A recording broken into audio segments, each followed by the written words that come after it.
शंकराचार्य की जान को खतरा, शिविर में घुसे गुंडे, सनसनीखेज खुलासे से मचा हड़कंप। अखिलेश ने खोल दी सरकार की पोल। बताऊंगे क्या है पूरा माजरा, तो आखिर तक वीडियो में बने रहे। नमस्कार, मैं हूं आपके साथ अदिति और आप 4 PM न्यूज नेटवर्क देख रहे हैं। दोस्तों, शंकराचार्य अभी मुक्तेश्वरानंद की जान को क्या खतरा है? किसके गुंडे आखिर शिविर में घूम रहे हैं? शिष्य ने जो खुलासा किया उससे तहलका मच गया है, उसमें हड़कंप मच गया है।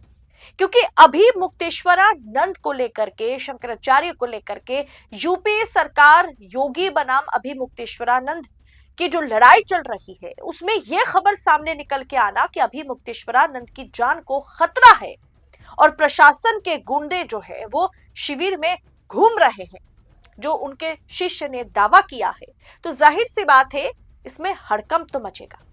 खबर देखिए आपके स्क्रीन पर। शिष्यों का दावा, अभी मुक्तेश्वरानंद की जान को खतरा, शिविर में सीसीटीवी लगवाएं। अखिलेश ने कहा, शंकराचार्य ने नकली सनातनियों की पोल खोली। प्रयागराज में दरअसल अभी मुक्तेश्वरानंद और मेला प्रशासन के बीच, योगी सरकार के बीच 6 दिनों से विवाद लगातार जारी है।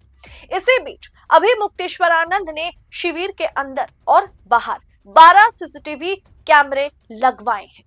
शंकराचार्य के विशेष जो प्रतिनिधि है देवेंद्र पांडे, उन्होंने एक बहुत बड़ा दावा किया। उन्होंने एक ऐसा खुलासा किया जिसे लेकर के जो हेडलाइन एक तरीके से बना हुआ है, ये हमारी मजबूरी है। वो कहते हैं कि ये हमारी मजबूरी है क्योंकि शंकराचार्य सड़क पर बैठे हैं, यहाँ प्रशासन और उनके गुंडे हैं, संत के वेश में यहाँ शैतान घूम रहे, उनसे शंकराचार्य की जान को खतरा है। रात में आकर वीडियो बनाते हैं, पकड़े जाने पर कहते हैं कि नोटिस देने आए हैं।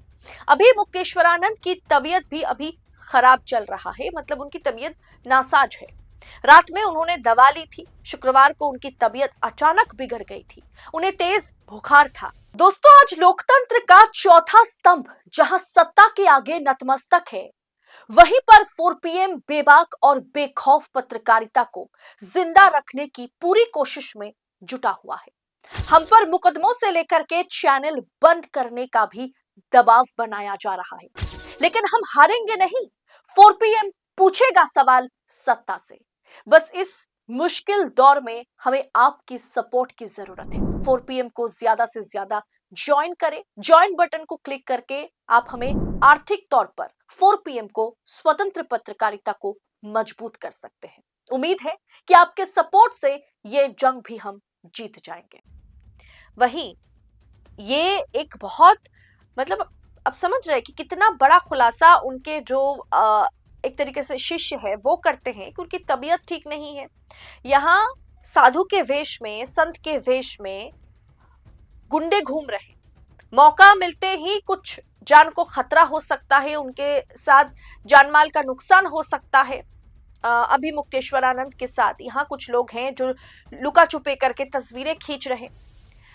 अभी मुक्तेश्वरानंद, शंकरा जी का तबीयत भी अच्छा नहीं है, इस समय नासाज है तबीयत, बुखार, तेज बुखार है उन्हें। अब इस समय में दोस्तों, शंकराचार्य को कौन मारने या फिर उनकी जान लेने की कोशिश कौन कर सकता है? इस पर अखिलेश यादव ने कहा कि शंकराचार्य विवाद जो है वो तो एक बहुत बड़ा विवाद बना ही। उन्होंने कहा कि हमें खुशी है कि अभी मुक्तेश्वरानंद डटे हुए हैं, एक एक सनातनी उनके साथ है। उन्होंने कम से कम नकली सनातनियों की पोल तो खोल दी, हमारा उनसे सीधा संपर्क है। दोस्तों, जाहिर सी बात है, अभी ऑपोजिशन में, चाहे आप कांग्रेस की बात कर ले, चाहे आप उत्तर प्रदेश में सबसे बड़ी पार्टी ऑपोजिशन में है अखिलेश यादव की पार्टी की बात कर ले, ये अभी राजनीति करेंगे, इसमें कोई दौराय नहीं है, क्योंकि मौका ही ऐसा है। अभी सनातनी जो संत है, साधु संत की जो पूरी की पूरी कमिटी है, साधु संत समाज 2 हिस्सों में बटा हुआ है, भारतीय जनता पार्टी 2 हिस्सों में बटी हुई है। अब जाहिर सी बात है, इसका मौका विपक्ष उठाएगा जब सामने विधानसभा का चुनाव हो। दोस्तों, इससे पहले शुक्रवार को अभी मुक्तेश्वरानंद ने डिप्टी CM केशव प्रसाद मौर्य को बहुत ही समझदार नेता बताया था। उन्होंने कहा था ऐसे व्यक्ति को मुख्यमंत्री होना चाहिए जो समझते हैं, जो समाज को जोड़ के रखने का प्रयास करता है, जो अफसरों से अगर गलती हुई है तो उसके लिए माफी मांगते हैं, उन पर कार्रवाई करने के लिए कहते हैं, और जो अकड़ में बैठा हुआ है ना, उसे मुख्यमंत्री नहीं होना चाहिए। यानी सीधी जंग जो है ये अभी मुक्तेश्वरानंद और योगी के बीच का है। इसमें अगर डिप्टी सीएम ने पहल की है, केशव प्रसाद मौर्य ने कल ही आपको बताया था कि शंकराचार्य को उन्होंने भगवान बताया, पूज्य बताया, प्रणाम ज्ञापन किया और उनसे नहाने का, स्नान करने का एक तरीके से उन्होंने उनसे रिक्वेस्ट करी। अब जाहिर सी बात है, डिप्टी सीएम केशव प्रसाद मौर्य ने कहा था ना कि शंकराचार्य जी के चरणों में प्रणाम, वो पूज्य हैं, वो भगवान हैं, उनसे स्नान करने की मैं प्रार्थना करता हूं। इस पर दोस्तों अखिलेश यादव ने क्या ट्वीट किया? अखिलेश यादव ने ट्वीट किया कि त्रिवेणी पर ही भाजपा त्रिवेणी में बट गई है, भाजपा नैतिकता की सूखी नदी बन गई है, वहां लोभ, लालच और सत्ता की जो लुलुपता की दरारों के सिवा कुछ नहीं बचा है, वहां अहंकार, दंभ और घमंड के अतिरिक्त कुछ भी शेष नहीं है। जिसको कभी भी रत्ती भर भी सच्चा सम्मान मिला हो, वो भी किसी अन्य को मान सम्मान दे सकता है। धर्म विरोधी भाजपा का मुखौटा उतर गया है और भाजपा का धोखा खाए समर्थकों का चेहरा भी। अखिलेश यादव ने जैसे कहा कि अभी मुक्तेश्वरानंद जो डटे हुए हैं, इनके लिए उन्हें प्रणाम, उन्हें नमन, एक एक सनातनी उनके साथ आज खड़ा है। दोस्तों जाहिर सी बात है, जो अभी यूपी में चल रहा है वो अगर आप राजनीतिक आतिशबाजी से देखेंगे तो आपको दिखेगा कि योगी आदित्यनाथ को पूरी तरीके से फ्रेम तो नहीं कहेंगे, लेकिन योगी आदित्यनाथ की ब्यूरोक्रेट्स ने अगर ऐसा कोई कदम उठाया है, अभी मुक्तेश्वरानंद के खिलाफ अगर कोई कदम उठाया है, तो योगी जी भी अकड़ में बैठे हुए हैं, वो नतमस्तक होने को राजी नहीं है। और इस मौके को देखते हुए दिल्ली दरबार भी चौका छक्का मारने की पूरी कोशिश में लगा हुआ है। और कहीं ना कहीं अभी मुक्तेश्वरानंद या शंकराचार्य का इस तरीके का अपमान जो है वो आगे चल के भारतीय जनता पार्टी को नुकसान पहुंचाएगा। अगर राजनीतिक आतिशबाजी से देखा जाए, अगर मानवता के आतिशबाजी से आप देखेंगे तो आपको ये चीज समझ में आ जाएगा कि भारतीय जनता पार्टी किसी के लिए भी सगा नहीं है। जो उनके सामने नतमस्तक होगा, भारतीय जनता पार्टी उसके लिए है। जो उनसे सवाल पूछेगा, उनके खिलाफ कुछ भी करने को वो तैयार है, चाहे वो हमारे पूज्य शंकराचार्य क्यों ना हो। ये एकदम साफ है।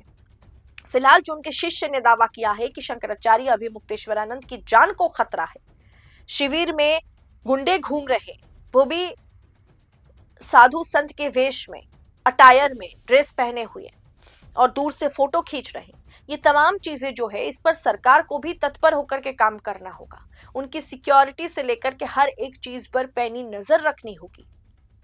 अब आगे देखना दिलचस्प होता है या होगा कि इस पर क्या अपडेट सामने आते हैं।